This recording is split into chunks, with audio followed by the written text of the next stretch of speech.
Hello everyone, कैसे हैं आप सभी लोग। आशा है कि आप लोग बहुत अच्छे होंगे। आइए आज 2 मार्च साल 2026 के हरियाणा करंट अफेयर इस वीडियो में हम पढ़ते हैं और सिखाते हैं आप लोगों को बहुत ही इंपॉर्टेंट और वैल्यूबल सा डेटा। मेरे प्यारे दोस्तों, आप लोगों को मेरी तरफ से होली की बहुत बहुत शुभकामनाएं। I wish you very very happy Holi to all of you. और अच्छे से रंगों का त्योहार है, मनाइएगा, अपनों के साथ मनाइएगा।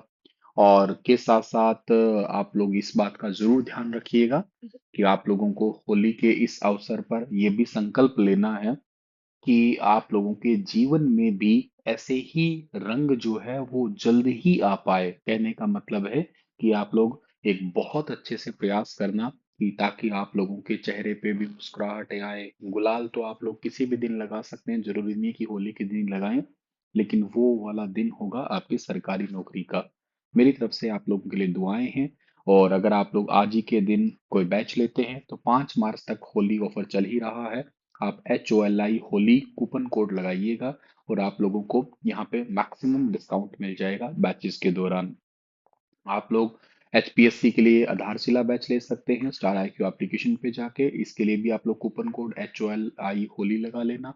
और द्रोणाचार्य बैच भी आप ले सकते हैं CET मेंस की, अगर आप तैयारी कर रहे हैं तो। मेरे प्यारे बच्चों, कल आपसे एक सवाल पूछा था कि शव में चीरा लगाए बिना ही पोस्टमार्टम करने वाला हरियाणा का पहला संस्थान कौन सा बना है। तो इसका ठीक आंसर आपको याद रखना है क्या है। उसका ठीक आंसर है PGIMS रोहतक। ठीक है, तो ऑप्शन नंबर आपके पास में पहले वाला बिल्कुल ठीक रहेगा। और आज का पहला क्वेश्चन है कि रोहतक की Dada Lakshmi Chand state university of performing and visual arts के जो छात्र हैं उनके द्वारा बनाई गई डॉक्यूमेंट्री फिल्म रावण हत्ता का पोस्टर किसने लॉन्च किया है। इसका पोस्टर लॉन्च किया अभी हाल ही में दिया कुमारी ने। फिल्म का नाम है रावण हत्ता। डॉक्यूमेंट्री है राजस्थान की प्राचीन लोक वाद्य परंपरा और विलुप्त होती संस्कृति का विरासत संरक्षण है। इसका उद्देश्य है लोक कला को नई पीढ़ी तक पहुंचाना। इसका पोस्टर लॉन्च किया राजस्थान की उप मुख्यमंत्री दिया कुमारी के द्वारा जयपुर के ज्वार कला केंद्र के अंदर। और इसका आयोजन हुआ था संस्कार भारती के द्वारा, आयोजन हुआ था लोक कला संगम कार्यक्रम। संस्थान जो है रोहतक का सुपुआ है ही यूनिवर्सिटी दादा लक्ष्मी चंद सुपुआ रोहतक के स्टूडेंट के द्वारा ये तैयार की गई है। पश्चिमी क्षेत्र सांस्कृतिक केंद्र उदयपुर के द्वारा इस प्रोजेक्ट को बनवाया गया है। और फिल्म का निर्माण जो है वो अरविंद चौधरी ने किया है, निर्देशक और शोधकर्ता है। और इसके सिनेमेटोग्राफर रिदम तंवर है। एडिटिंग की है यश चोपड़ा ने।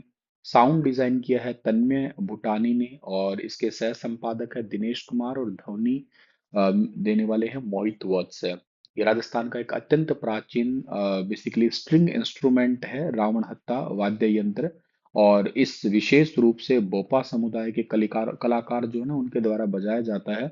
अक्सर पाबू जी की जो है ना फट बजाते समय इसका यूज करते हैं। तो लोक आस्था और परंपरा और राजस्थान के इतिहास का प्राचीन माना जाता है ये। हरियाणा सरकार के अनुसार सामाजिक सुरक्षा पेंशन योजनाओं के अंतर्गत कितने लोगों को लाभ मिल रहा है। तो वर्तमान में लाभ मिल रहा है 34.14 लाख लोगों को सामाजिक सुरक्षा पेंशन का लाभ मिल रहा है। आपको आज का दिन बहुत इंपॉर्टेंट है हमारे हरियाणा के लिए, क्योंकि आज हमारे हरियाणा का बजट आने वाला है। अनुमानित है 2.15 लाख करोड़ का। एग्जैक्ट कितना होगा मैं आप लोगों के लिए एक स्पेशल सेशन जैसे ही कंप्लीट बजट हो जाएगा, फिर पूरा बजट अच्छे से एनालाइज करके आपके लिए प्रॉपर PPT वगैरह बना के और आपको लाइव आके अच्छे से समझाऊंगा आज ही के दिन में ही। पिछले साल से 10% का इंक्रीमेंट है। 3,52,819 करोड़ रुपए हरियाणा पे कर्ज है। और मेन जो इस बार का फोकस एरिया है वो उद्योग, स्टार्टअप, शहरी विकास, तकनीकी शिक्षा और अनुसंधान और एग्रीकल्चर पे होने का अनुमान है। तो एजुकेशन के लिए अनुमानित है। खैर ये तो अब आपको अनुमानित है, तो एग्जैक्ट तो मैं आपको आज बता ही दूंगा, लेकिन मोटे मोटे तौर पे जिन जिन एरियाज के अंदर हम लोग इस बार फोकस कर रहे हैं वो यही है कि artificial intelligence, technical education, PM Shri school, even even Haryana में अब तो CM श्री स्कूल भी हो चुके हैं। 34.14 लाख लोगों को पेंशन दी जा रही है। हर जिले में कैंसर केयर यूनिट और मेडिकल कॉलेज। आतंकवाद विरोधी दस्ता का गठन करना। आगामी निकाय चुनाव को मद्देनजर रखे उस पर भी विशेष ध्यान दिया जाएगा। बजट में सबसे ज्यादा प्राथमिकता वाला एरिया है इंफ्रास्ट्रक्चर का। सब्सिडी और इंफ्रास्ट्रक्चर पे भी जोर दिया जाएगा। इलेक्ट्रिक बसें और ज्यादा एड ऑन की जाएगी। 24 फसलों पर एमएसपी पे खरीद वैसे भी हो ही रही है।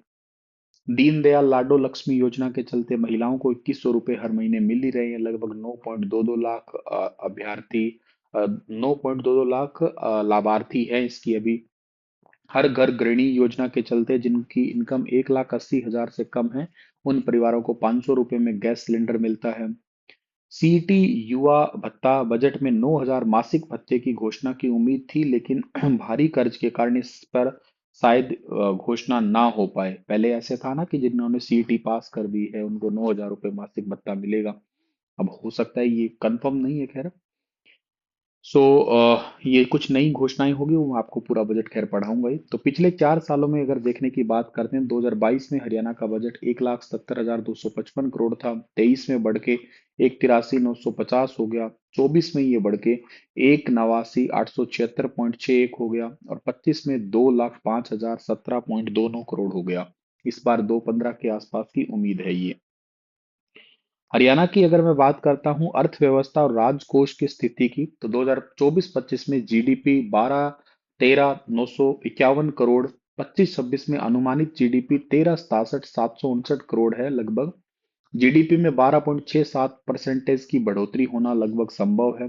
प्रति व्यक्ति आय जो है ना 2024-25 में 3,58,171 है, लेकिन 14-15 में 1,47,382 थी। 10 साल में लगभग दोगुनी हो चुकी है। तो 13 बजट बैठक में 2199 सुझाव मिले हैं। एआई चैटबॉट से लोगों ने तकरीबन 12,400 सुझाव दिए हैं। सरकार इन सभी पर सोच समझ के ही इस बार जो है वो बजट को पेश कर रही है। वैसे सरकार इस बार लोगों के 4 से 5 हजार सुझावों को बजट में शामिल कर रही है, कर सकती है वैसे। करनाल से दिल्ली तक प्रस्तावित नमो रैपिड रेल कॉरिडोर की कुल लंबाई कितनी है? इसकी टोटल लंबाई 136 किलोमीटर है। रूट है इसका दिल्ली से कुंडली, मुरथल, पानीपत से होते हुए करनाल तक है। लगभग 33,000 करोड़ रुपए जो सरकार का, हरियाणा सरकार का हिस्सा है, इसमें 7,472 करोड़ है। वर्तमान में टोटल 17 स्टेशन इस पे प्रस्तावित है। करनाल से लगभग सफर 90 मिनट में पूरा हो जाएगा दिल्ली तक का। दिल्ली बावल कॉरिडोर 93 किलोमीटर का है, जिसमें दिल्ली से गुरुग्राम, मानेसर, पंचगांव, धारूहेड़ा, रेवाड़ी होते हुए बावल तक है। लगभग 32,327 करोड़ तो हरियाणा का हिस्सा इसमें है, 6,957 करोड़ रुपए का। 13 स्टेशन इस पे आएंगे और दिल्ली से राजस्थान और बावल का सफर लगभग जो है वो 60 मिनट का ही पूरा हो जाएगा।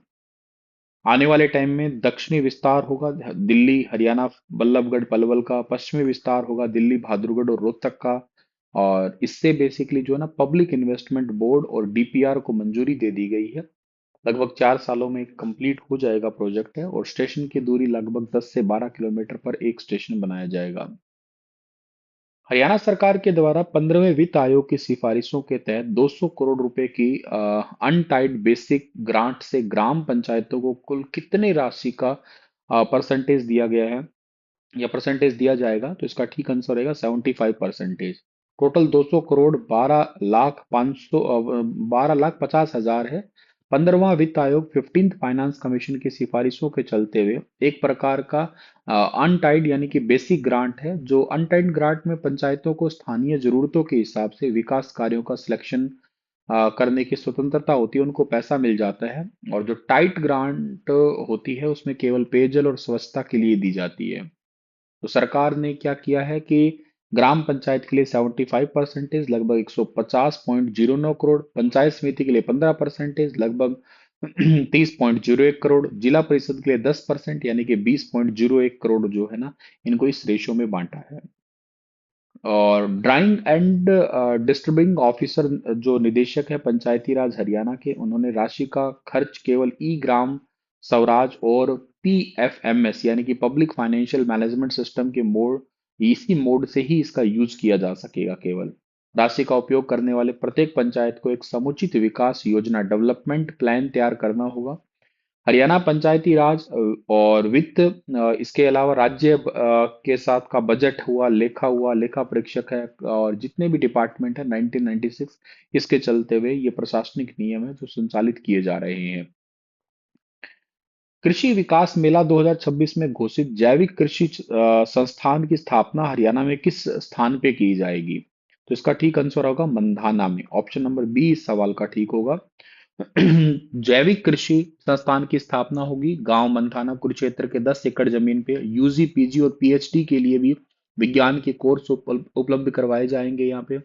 और कैथल यमुनानगर फोर लेन जो है ना वाया ढांड पिपली रादौर होते हुए नया फोर लेन की घोषणा की गई है। नेशनल हाईवे 152D 44 और शामली एक्सप्रेस वे से होकर इसकी कनेक्टिविटी की जाएगी।